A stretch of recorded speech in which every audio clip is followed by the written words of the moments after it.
আজ আবারও আমি একটা পনিরের রেসিপি নিয়ে চলে এসেছি, আমার স্টাইলে বাটার পনির। প্রথমে আমি কড়াই কিছুটা সাদা তেল ও বাটার গরম করে নেব।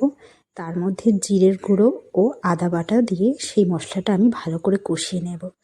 এরপর তাতে আমি কিছু পরিমাণ হলুদ গুঁড়ো ও কাশ্মীরি লঙ্কার গুঁড়ো দিয়ে সেই মশলাটা কষিয়ে নেব।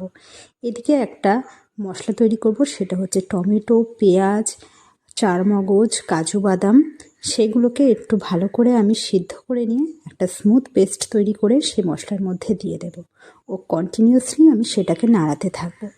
এরপর তাতে আমি স্বাদ মতো কিছু পরিমাণে লবণ দিয়ে দেব।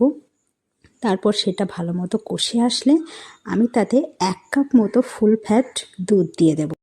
দুধ দেওয়ার পর সেটাকে আমি আরও ভালো করে কষিয়ে নেব ও সেটাকে ফোটাতে থাকবো। সেটা যখন ফুটে অনেকটাই কমে আসবে, তখন আগে থেকে কেটে রাখা ছোট ছোট পনিরের কিউবগুলো আমি তাতে দিয়ে দেব। দিয়ে সেটা বেশ কিছুক্ষণ ধরে নাড়াচাড়া করে নেব ও গ্রেভিটা কিছুটা কমিয়ে আনব।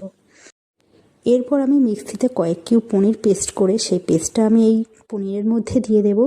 এটা দিলে পরে একটা ক্রিমি টেক্সচার দেবে, যার ফলে আমাদেরকে এখানে ফুল ফ্যাট ক্রিম দেওয়ার প্রয়োজন পড়বে না।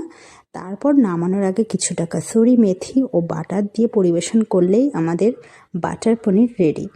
আমার এই রেসিপিটা ভালো লাগলে বাড়িতে অবশ্যই ট্রাই করবেন। দেখা হচ্ছে নেক্সট ভিডিওতে। টাটা।